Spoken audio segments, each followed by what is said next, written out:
ឥឡូវដល់រដូវភ្លៀងហើយបងប្អូនទាំងអស់គ្នាតើមាត់បងប្អូនទាំងអស់គ្នាកំពុងតែមានបញ្ហាដូចជាមាន់សង្កុកមិនស៊ីចំណីហើយអត្រាការស្លាប់ខ្ពស់មែនអត់បងប្អូនអញ្ចឹងថ្ងៃនេះខ្ញុំមាន4វិធី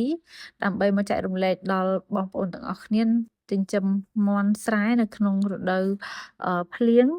ទី1គឺបងប្អូនត្រូវតែសង្កេតមើលសុខភាពមាន់របស់បងប្អូនជារៀងរាល់ថ្ងៃថាតើមាត់របស់យើងឈឺឬក៏ជាព្រោះនៅពេលដែលយើងសង្កេតជារៀងរាល់ថ្ងៃយើងនឹងបានឃើញហើយដឹងលឿនហើយឆាប់បានកែបញ្ហាបានលឿនទី2ធ្វើការសម្អាតទ្រុងដោយប្រើថ្នាំបាញ់សម្លាប់មេរោគនៅក្នុងទ្រុងបងប្អូនអាចរើសយកប្រភេទណាមួយក៏បានដែរឲ្យតែបងប្អូនចង់ប្រើអញ្ចឹងណាបងប្អូនព្រោះប្រភេទសម្លាប់មេរោគក្នុងទ្រុងគឺមានច្រើនទី3គឺលាងសម្អាតឧបករណ៍ចិញ្ចឹមដូចជាពពួកកតូទឹកចំណីទឹក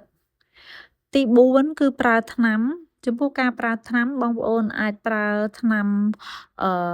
ពពួករុក្ខជាតិក៏បានដែរឲ្យមាន់យកឲ្យមាន់ស៊ីអញ្ចឹងណាបងប្អូនបើបងប្អូនមានថ្នាំហ្នឹងណាប៉ុន្តែបើសិនជាបងប្អូនអត់មានបងប្អូនអាចប្រើពពួកថ្នាំ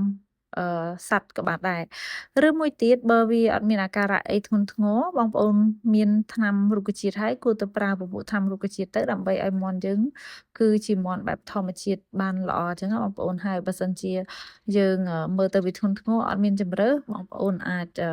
គឺត្រូវតែប្រើចាបងប្អូនប្រើថ្នាំដែលគេប្រើព្យាបាលមាន់នៅរដូវរងាអញ្ចឹងណាបងប្អូនចាអរគុណច្រើន